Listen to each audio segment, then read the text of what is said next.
Good morning, everybody. My name is Matt, and this is Occidental Nomad. Today's a very special day. Stage 2 of the cabin build process. I get to start framing in the walls today. So, always nice when you reach a milestone. So, just a quick recap. Platform is up. The floor sheathing is down. I got it all screwed down last night. I've got my boards laid out for the rear wall. The dimensions here, it's 10 feet wide by 20 feet deep. I'm going to start on the back wall because it doesn't have any special framing or anything. The front wall here is obviously going to have to be framed in for a door. And then the longer walls, I'm going to do in 2 pieces. So I'm just going to do this in 10-foot sections. So let's take you back here, show you what I got going. So I'm doing this 16-inch on centers for your wall studs, just because it makes it easy with the 4x8 T111 siding that I'm going to put on. Perfect dimensions. So real quick, I'm hoping I'm getting this right, but I've watched enough videos.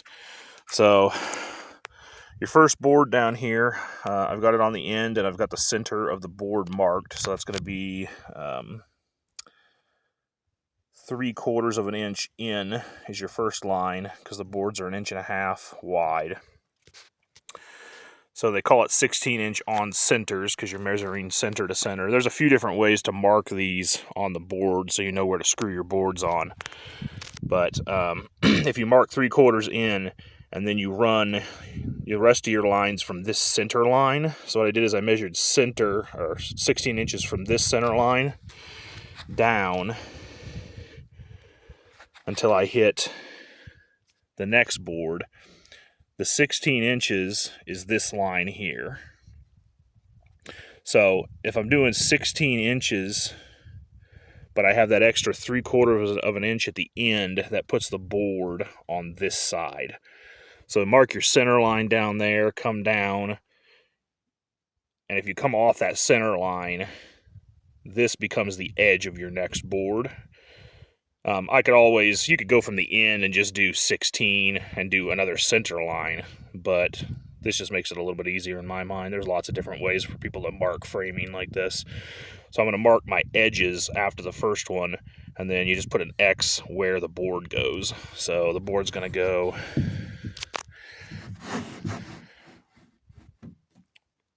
basically on the line like that. Edge of the board, and the X is where the board itself goes. So I haven't marked quite all these down. I've got some marks on here. But I'll show you on here how this is. I'll connect this line. I marked this at board edge. So I'm going to connect that line, and then I'm going to put an X there for the board. All right, so I'm going to do that all the way down here. The other thing I have to do is these walls are going to be 8 feet tall. So this one's 8. This 20-foot run is 8. The front one is 8. But this wall over here is going to be 10 tall because I'm putting a slant roof on, and it's going to slant down from this is the south side of the property to the north. So I'm going to have the high side facing the south, and then I'm going to have kind of a shaded in here area toward the north. You might think that's backwards because I do have solar panels, and you generally want the solar panels facing south, but I'm not going to be putting my solar panels all the way up on the roof. On this side, so we're going to have 10-foot wall. That'll be the highest peak of the roof, but then a little bit down from there, I'm going to have an awning, basically a carport that ends up coming off of this. So I'll have a section of roof slanting the other direction if I wanted to put solar panels up on that roof. But honestly, I probably won't, because it's a pain to dust them off and get snow off during the winter. I'm probably just going to build some kind of a stand out here that's ground level and angle them so they're facing the sun south. But that's where I'm at. I'm gonna get this finished framed in. Oh, the other thing I have to do, since these walls are 8 feet tall, these 2x4s, these are 2x4 by 8s. So you have to account for the thickness of your base plate, and you also have to account for the thickness of a top plate.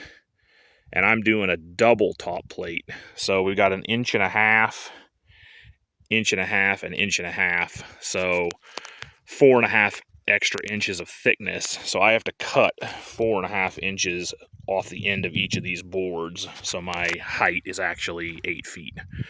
So I'm gonna get doing that, and then we'll catch up to you in the next clip.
Yeah, first screw's a little hard to get in.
All right.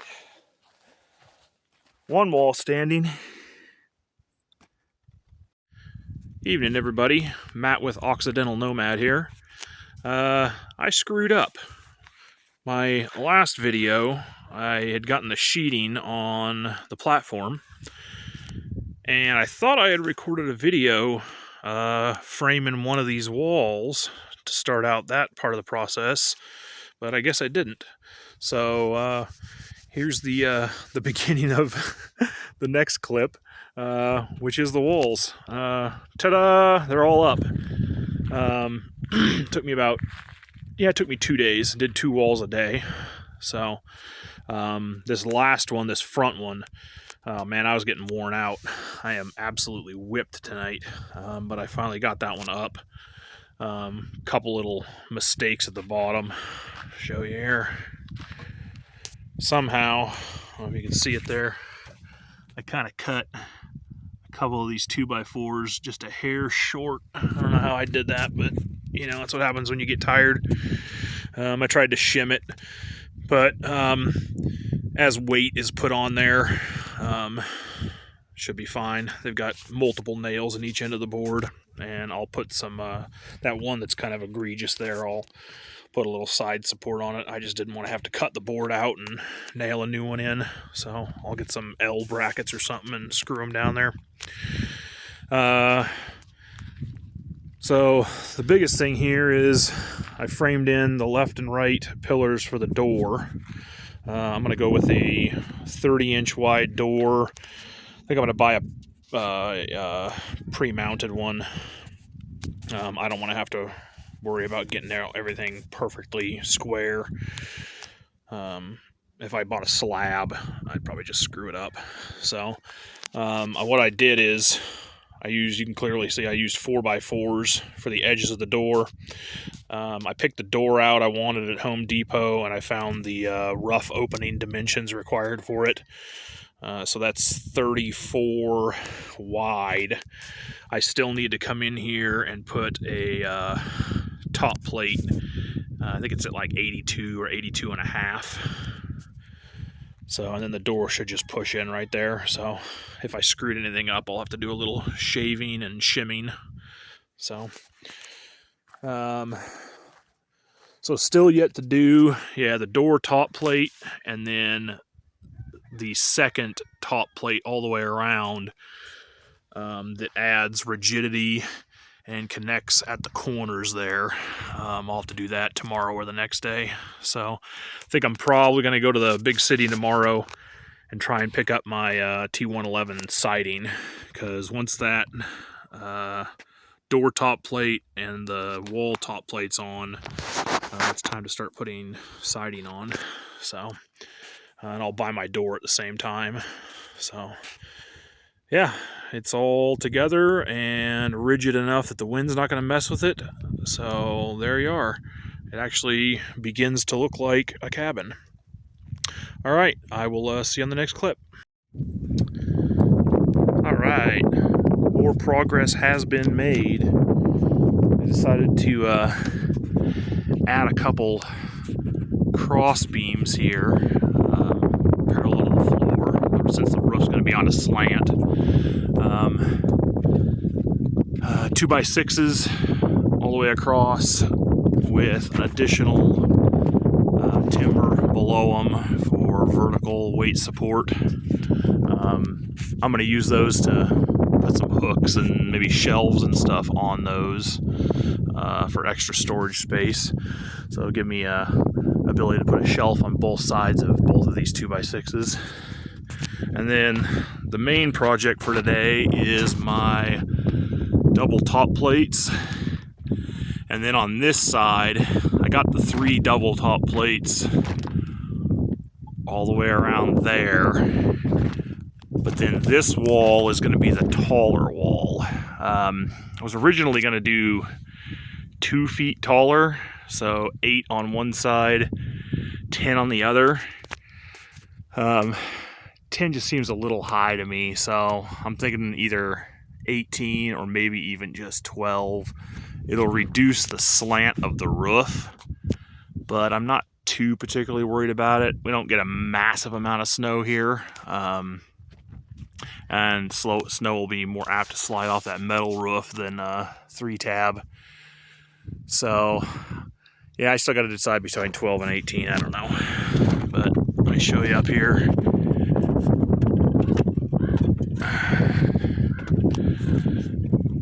All right. Even nicer view from up here. So yeah, I got the double top plate screwed down here.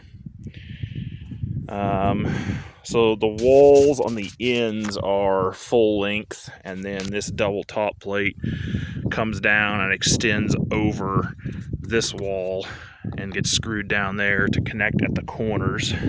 It's the same thing up there and up there. And then I've only got this one to do because I have to decide how I want to frame that in. So, yeah, that's where we're at right now. I'm hoping to get the higher wall finished today. And then my dad and his friend are actually going to be here tomorrow. So, should be able to start notching rafters, figure out my spacing on the rafters and notch the rafters, and maybe make it to the roof the day after.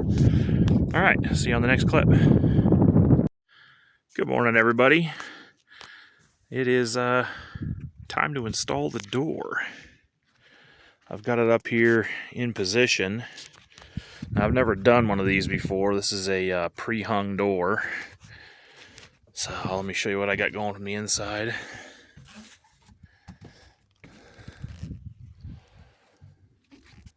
So I've got this rough framed in with 4x4s on each side.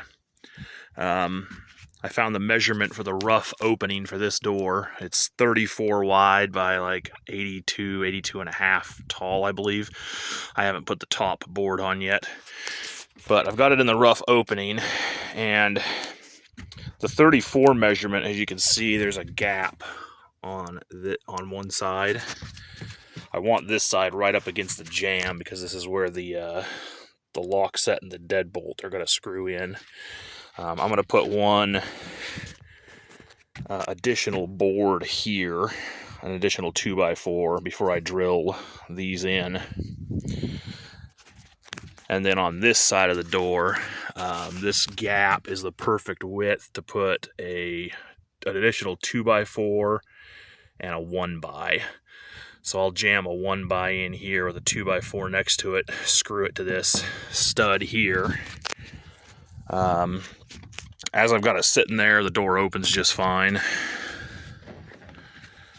So no problem with square. It's part of the reason I bought a pre-hung door, is they're already mostly squared, a little bit more rigid. I've never hung a slab before. And then let's show you on the outside here. So with the outside, I'm going to have T111 coming from the edge. I bought these cedar planks. The cedar planks are going to be the corner trim. So the T111 will start just underneath that, and then these will cover up the corner, so you don't have an unsightly gap right on the corner. But I think rather than bringing an additional partial sheet of T111 all the way over and then cutting it around the door, I'm going to use these cedar planks. I really like the look. It meshes well with the bare unprimed T111 I bought. So if I do a T111 there, it kind of goes just behind there and shims the door out this way a little bit.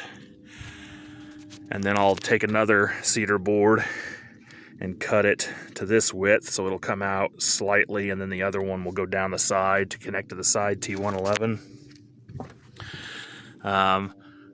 Here, I think I've got that one in there just for a spacer, but I think I'm actually going to have the planks go horizontal, because my T111, if I start it at the edge it's going to go to about here.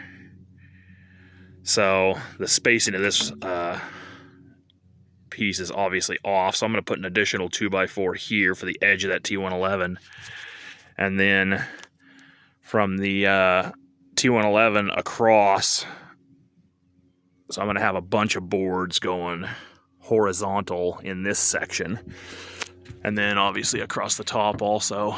So the whole door is going to be trimmed in with those cedar planks, some vertical, some horizontal, and I think that'll work good. The T111 down the sides will be easy because it's exactly 20 feet, so 5 sheets. The back should be pretty easy. Back's going to be, it's 10 feet, so it's going to be 2 sheets and a half a sheet. And then same thing back here. The corners will have cedar board to cover the corners.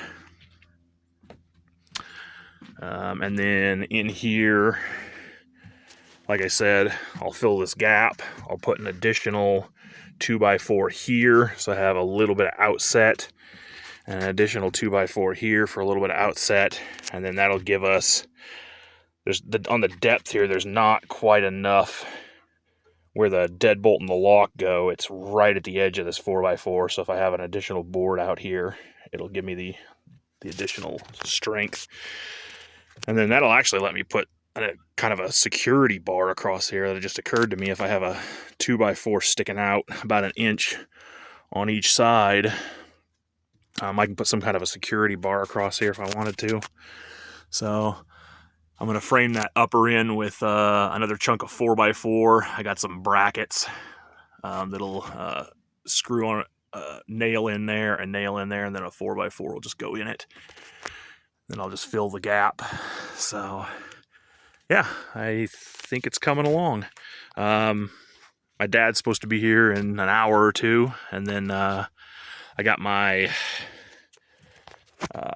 2x6x12s under the tarp there, and those are my roof rafters. So I'm gonna have to I'll start on this end. Get it laying the roof rafter.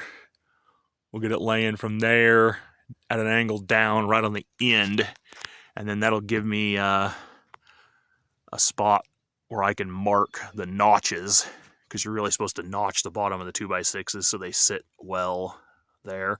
I'll notch one 2x6 and then bring it down as a template and notch all the rest of them so they overhang left and right the same amount. This is 10 wide. They're 12-foot boards at a slight angle, so you're going to get about a foot of overhang, maybe 10 to 11 inches of overhang on each side, which is just about what I wanted. So, all right, we'll see you guys in the next clip when the door's all framed in. Good evening, everybody. All right, another small update to tie into my last one. We got quite a bit of work done. My dad and his friends showed up and helped me with a little bit of this. But I've got one panel of T111 on the front here.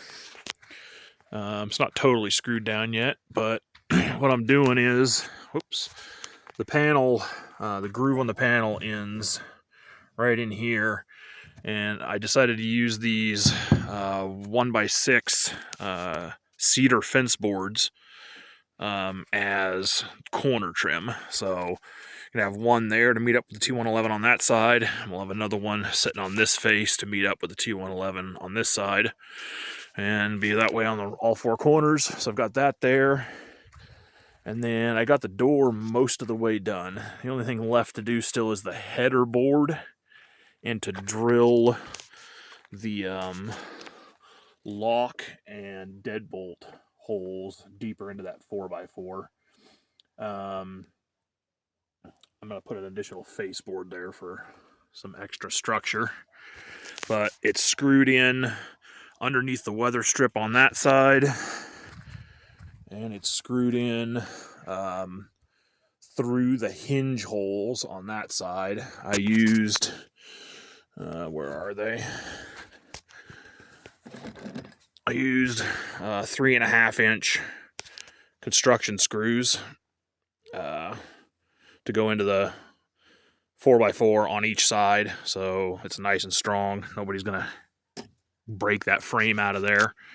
And then on the deadbolt and lock, obviously the strike plates aren't here yet, but I'm gonna sink. I'm gonna put an additional facing 4x4 here, because as you can see through the hole, it kind of just hits the edge of that 4x4. But for these, where the screws go in for the strike plate, I'm going to use those same long 3.5s for both of those. So same thing. Nobody's going to be kicking that door in. It's going to be real strong. So yeah, same thing over here. I've got the construction screws into the other 4x4. The back side of the door, I had to shim this because the rough opening is quite a bit wider than the door itself. So I had to put a 2x4 in there, and then I just used a chunk of, I think it's 19/32 plywood. Some plywood scraps that I had left over was the perfect to fill that gap. And then those screws go through the hinges. And actually, there's a few that ended up being exposed here just because of how this plywood scrap isn't deep enough. But those are into the 4x4. Down there, you can't see them. So that's good. And then the other major thing is, well, actually on the door, you can see, it shuts just fine. There's no out of square causing a problem. And then what my dad and his friend helped me do, we had to get these rafter boards. So this top one right here, we've cut the bird's heads into. I could have done it without bird's heads, but it just adds extra structure and rigidity. So on a slant roof, since you're higher on one end than the other, the board's at a slant, so you have to cut an additional slant into it to make it lay flat on the top of your top plate. So, and the way you do this, if this is your top plate, you just take an additional board and I laid a 2x4 here, and you trace a line across the 2x4, and then you lay the 2x4 vertical, and you trace a line across the 2x4, and where it meets is the vertex of your triangle. So this angle makes up for this angle being off, and then when you put them up there, it just lays flat. So we got that one cut, and then the other, I think I've got 16 boards there. I think I only need 15. But the rest of these boards are, as you can see, if it'll focus, yeah, we just used this as the template, laid it on these boards, instead of having to take each one up there, and you just mark it with pencil. And then you cut that out, and you've got boards that have the exact same bird's heads in them. So tomorrow, my dad and his friend are going to come back over here, and we're going to start putting rafters up. So one on each end. Let's see here. Yeah, one on each end. So 1, 2, 3, 4, 5, 6, 7, 8, 9, 10, 11, 12, 13, 14, 15. Yeah, so that'll work. And then the last thing I got to decide on when I do the roof is whether I want to use, I forget what they call them, but you got your rafters running this way. Your 1x4s or whatever that run that direction across the top of your beams basically just gives you an extra surface to screw the roofing into. I hadn't really planned to do it, but then I'm kind of thinking I really need to. So that'll take another run to the city to get some 1x material, but no big deal. So yeah, we're going to get the rafters up tomorrow. The roofing, we'll have to wait a few days. after they leave, oops,